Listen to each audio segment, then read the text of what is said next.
ជាជនខ្មែរត្រូវការសន្តិភាពកម្ពុជាខ្ញុំអើយអ្នកកុំសុទ្ធណាស់ខ្មែរទាំងគ្មានចឹងតែផ្លាំងឃើញច្បាស់ក្រក្រែឪ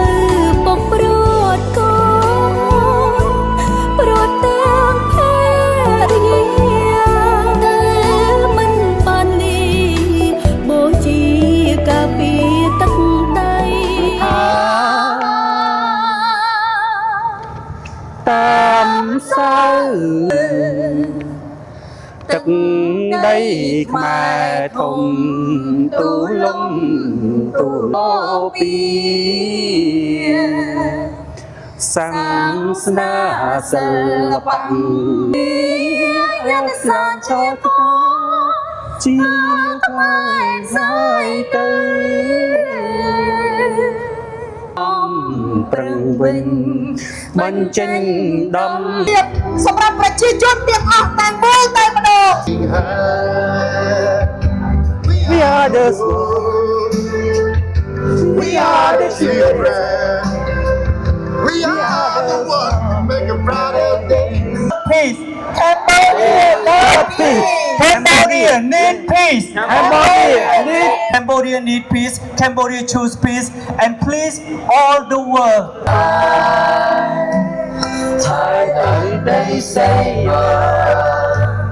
មានផ្លូវពីណាអិនរាជាខ្មែរសូមដឹងគុណវីរៈជនដ៏អស្ចារ្យបដូរសង្ខារជូនជាតិខេមរាព្រំស្រីពិភពលោកអើយជួយធ្វើសាស្ត្រីខ្មែរទាំងប្រុសស្រីពួតដៃការពារមាតុភូមិ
ជូនជាតិខេមរាព្រំស្រី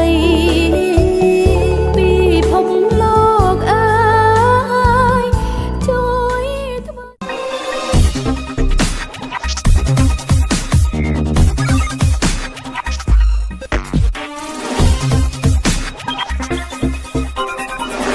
រឿងរ៉ាវរបស់លោកអ្នកគឺជាចក្ខុវិស័យរបស់យើងខ្ញុំ